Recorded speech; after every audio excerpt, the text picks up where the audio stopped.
Nous sommes au début du mois d'octobre. C'est l'heure du départ pour les œuvres de la Petite Escalaire. Après 4 mois de restauration, il est temps pour la Socra de les livrer chez Christie's. 1,33 m, donc c'est déjà pas la dimension qui était annoncée. Chaque caisse est mesurée au centimètre près. Gainsbury, ça fait 1,50 m, on est à 2,83 m. Ça va coincer. Les 40 œuvres rénovées devront toutes trouver leur place dans les remorques de 6 camions.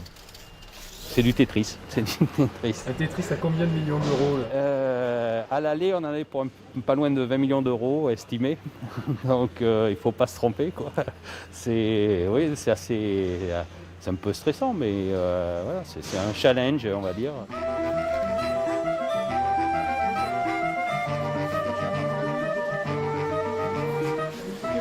Ouais, mais elle va glisser. Chaque œuvre doit être protégée.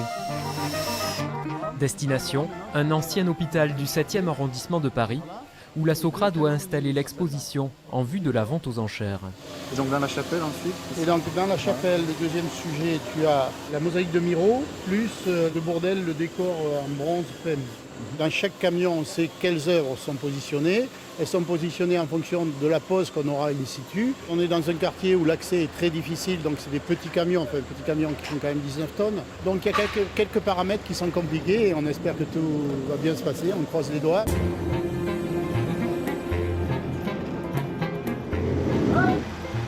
Juste pas droit à l'erreur.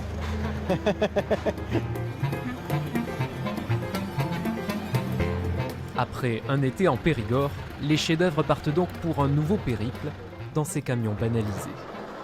On ne peut pas dire que c'est terminé parce qu'elles partent d'ici. Non, ce sera terminé quand elles partiront définitivement chez le client.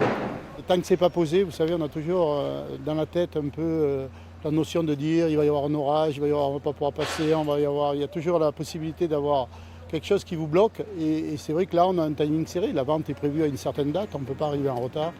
Donc c'est toujours cette inquiétude. Dans quelques heures, c'est à Paris que se jouera le dernier acte de cette aventure.